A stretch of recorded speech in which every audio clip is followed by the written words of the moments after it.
Kumusta siklista?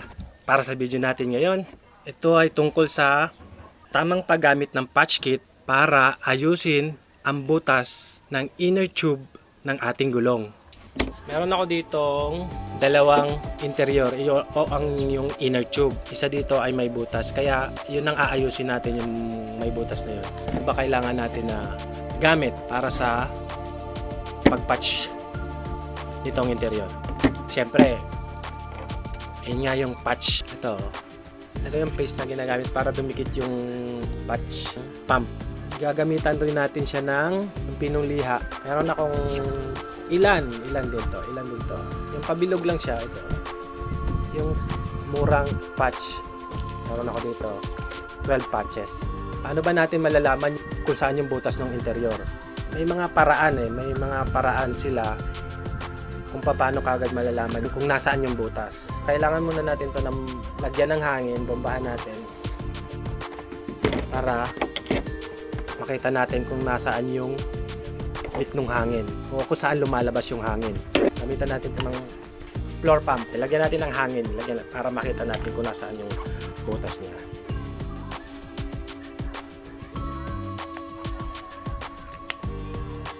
Ayan. Lagyan na natin ng hangin. Yung iba pinapakaramdaman nila kung saan yung nagmumula yung butas. Parang nilalapit nila sa pisngi nila para maramdaman kung nasaan lumalabas yung hangin.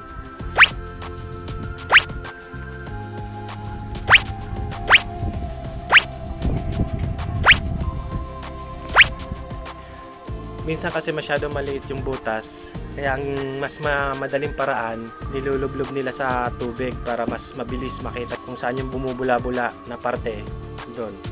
Kaya ang gagawin natin, lulublob natin sa tubig para mas mabilis natin makikita yung butas. Ayan, bumubula-bula pa siya. Ayan, maliit lang yung butas. Punasan lang natin, tapos lagyan natin ng tanda o markahan natin para hindi na tayo naghahanap.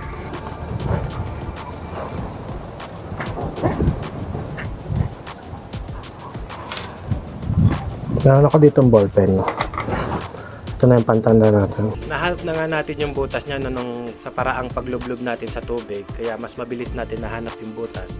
Ngayon, ang susunod na hakbang naman punasan natin, tapos lilihain natin yung parte kung saan ididikit natin yung patch.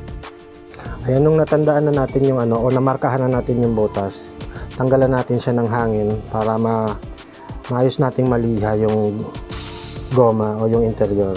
Ito nga palang interior na tayo para sa 700C. Ito yung pinakabutas niya, maliit lang. Pero yung sa paligid niya, kailangan maliha. At nalihan na natin siya, no? Ngayon naman, lagyan na natin siya ng paste niya. Yung rubber solution na paste para sa patch kit.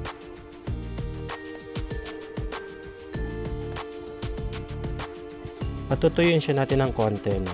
Para mas madikit. Parang pagra-rugby lang yan sa sapatos. Bago idikit, pinatutuyo muna.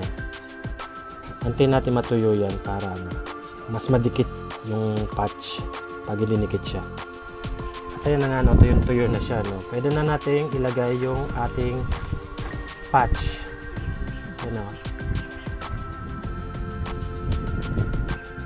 Tanggalin na natin siya. Ayan.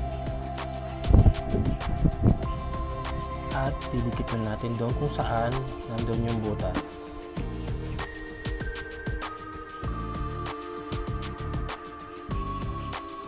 Siguraduhin lang natin isentro natin yung sa gitna yung butas para sakop niya lahat ng para hindi masayang yung pag-ano natin. Ayan.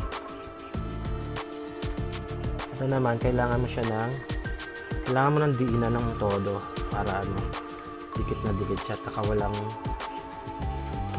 hindi mapasok ng bubbles yung yung pinaka pandikit niya. Ayan, sa tagal ng pagdiin natin, pwede na natin tanggalin yan dahan-dahan. Yung iba kasi ginagawa iniiwanan lang siya, dinadaganan ng mga mabibigat na bagay para lang hindi na siya yung nagdidiin. At tingnan mo, sa sobrang diin natin, pumutok na yung plastic. Ayun, tatanggalin na natin siya dahan-dahan para hindi sumama yung dikit niya.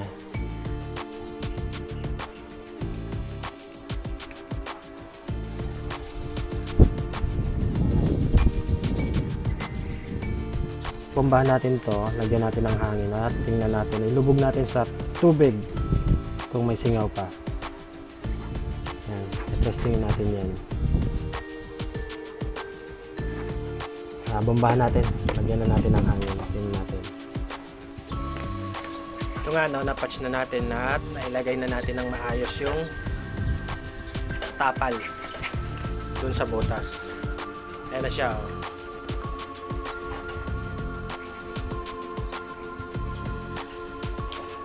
Ngayon lalagyan na natin siya ng hangin para makita na natin yung kung success nga yung ginawa natin na pagpapatch sa kanya.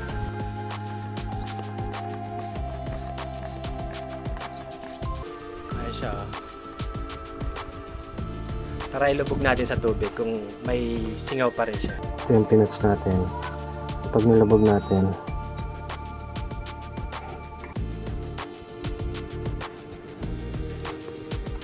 ayan, hindi na siya bumula, kaya successful tayo sa pagpatch ng interior. Kaya pwede na natin itong gamitin dun sa ipapalit nating wheel set. At yan na nga muna para sa video natin ngayon. Yan na muna. Kahit pa paano sa mga baguhan lang dyan, kahit pa paano natutunan nyo rin yung paano gamitin yung patch kit dahil sa video na to. At maraming salamat sa panonood. Ride safe, siklista.